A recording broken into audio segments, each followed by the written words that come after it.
Hi friends नमस्कार जय जगन्नाथ। आज मु नहीं आसी पनीर भर्ता बा पनीर भुजी जहाँ मात्र कम समय रे 10 मिनिट रे प्रस्तुत हो जाए घरोई सामग्री रे या आम रुटी हो परोटा हो पूरी हो सबुथिरे आम खाई परिबा। छुआंको टिफिन रे मध्य एही रेसिपी आम प्रस्तुत करिकी किंबा ऑफिस जाउथिबा मेंबर मानकु मध्य अति कम समय रे प्रस्तुत करिकी आम देई परिबा। चलंतु आम देखिबा ए रेसिपी किपरि प्रस्तुत होची। एठी मु गैस ऑन कर देइची, कड़ाई रे मु किछि तेल ऐड कर देइची। देखंतु तेल गरम होला परे मु किछि गोटा जीरा को ऐड कला परे चॉप हेतिबा पियाज को मु ऐड कर देइची। एठी हमरो पियाज हल्का ब्राउन हे आसलेनी। या परे मु चॉप करिकी रखिथिबा रसुण अदा कंचा लंका को ऐड करची। या परे काटी रखिथिबा चॉप करिकी कैप्सिकम टमाटो को मध्य ऐड कर देइची। या परे हल्का मु याकू भाजी नउची।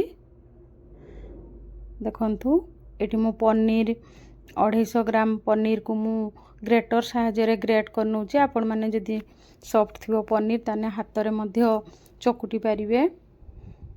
देखंतु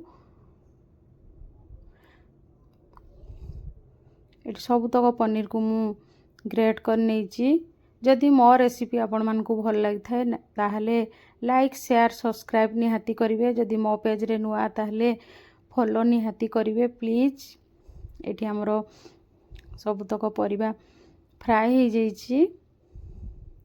या पर एटी हमें गुंड मसला ऐड करिवा। एटी मु धनिया पाउडर जीरा पाउडर रेड चिल्ली पाउडर जेहेतु मु अल्प प्रस्तुत करची सेति से अनुसार मु देइचे। एटी रेड काश्मीर चिल्ली पाउडर हल्दी पाउडर आ लूण देकी मु भल भाबरे ताको मध्य फेंटी नेइची। देखंतु ए टाइप रो।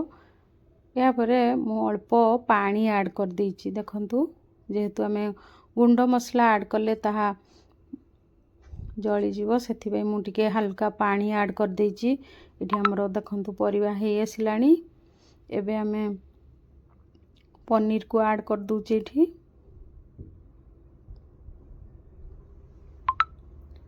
पनीर को भल भाबरे फेंटिला परे एठी मु मलाई मिल्क 2 डंकी ऐड करची। आपण को क्वांटिटी अनुसार आपण माने यूज करिवे। देखंतु एठी या परे मु एठी हल्का पानी टिके मध्य यूज करथिली। या परे आमे आकू फुटीबा पई छाडी दबा। एठी देखंतु फुटी आसिलानी हमरो पनीर भर्ता। या परे एठी मु 2 टेबलस्पून रो टमाटो सॉस यूज करची। या परे कस्तूरी मेथी हल्का गरम मसला टिके मु यूज करची। फाइनली हमरो पनीर भर्ता हे गला। देखंतु या परे मु चॉप करके रखिथिबा धनिया पत्र को मध्य ऐड कर देइची। देखंतु एठी हमरो पनीर भर्ता पूरा पूरी रेडी। या परे आमे याकू रुटी परोटा पूरी सहित आमे खाई परिबा। रहिली जय।